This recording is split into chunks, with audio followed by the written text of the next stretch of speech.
inaan soo dhaweeyo walaalkeen gudoomiyaha ururka komishanka ururka midowga Afrika Maxamed Ali Yuusuf oo nasiib wanaag xilka markuu la wareegay dalkii ugu horeeyay oo booqdo 54 wadan ururka ku jirta Soomaaliya ay noqotay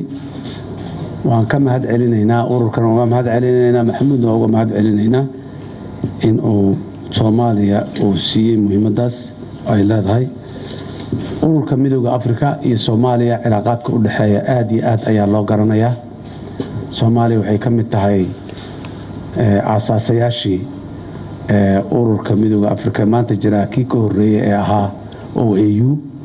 oo ay ka ahayd founding member waxa loo yaqaano ama asaase ururka sidoo kale Soomaaliya waxay taariikh dheer ku leedahay dib u xoreyntii qaaradda Afrika 1970kii iyo 80meeyadii wadamadii Afrika ee halgamaya beriga ayay hormuud Soomaaliya ka ahayday xoreyntoodii runtii qayb weyn ka qaadanay 1974kii waatii shirkii midowga Afrika lagu qabtay xamar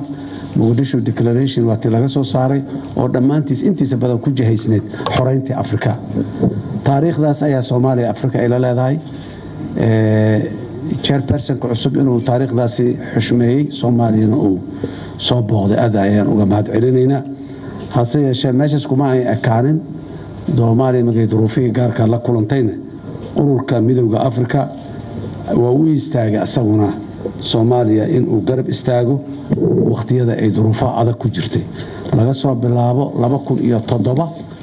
waqtigii Soomaaliya ay duruufaha adag iyo nimankan xaq jirka ay Soomaaliya soo galeen ilaa iyo maanta ururka midowga Afrika uu garab taagnaa iyo xubnaha ururka dawladaha ka aba Soomaaliya waxa loo horay dhiig badan waxa loo horay nafaf badan oo Afrikaan ah oo muhiimada ay lahayd ay ahayd bas inay Soomaaliya ay dib u xageedo isugu saarto waa ka mahad celinaynaa waana aqoonsanahay abaalkaas Soomaaliya loo guday ama loo geystay mishinadii Soomaaliya soo maray iyo midka hadda cusub ee imaanay intaba mid walba caqabada iyo culeys badan oo hortaagan way jireen laakiin kuwii horeba way ka soo gudbeen kanna Ilaahay idinkiis way ka gudbayaan kalsooni badanna waa qabnaa hoggaanka mudane Maxamuud in uu caqabadahaas jiro waxa uu naga gudbin doono annaguna aan kala shaqayn doono si rasmi u buuxdo waxaan rabaa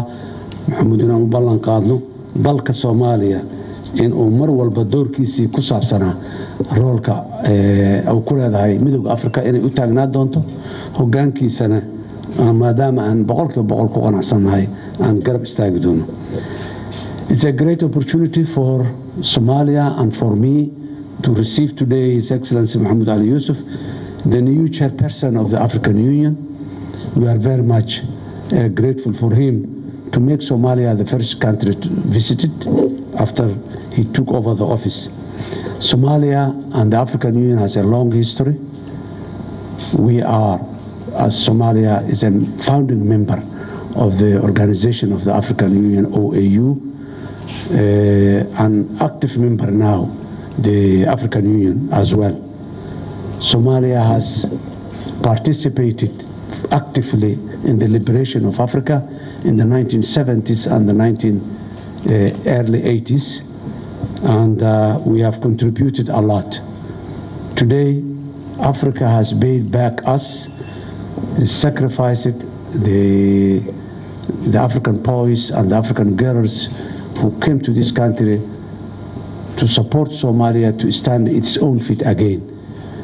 We really recognize and appreciate that level of sacrifice that the African Union and the member states of the African Union has made for Somalia. Today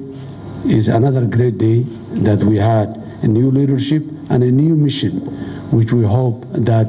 will finish the task that has been assigned the African Union 18 years ago. Somalia has proven to be a very successful experience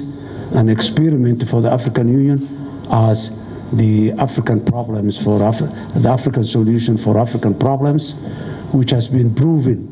that it is a fact and doable, and Africa can do and solve its own problems, of course, with the support of the international partners and the international community as well. We're looking forward the new mission will succeed and achieve its objectives under the leadership of His Excellency Chairperson Mahmoud, and we are very much grateful for that. Your Excellency, welcome to Somalia again.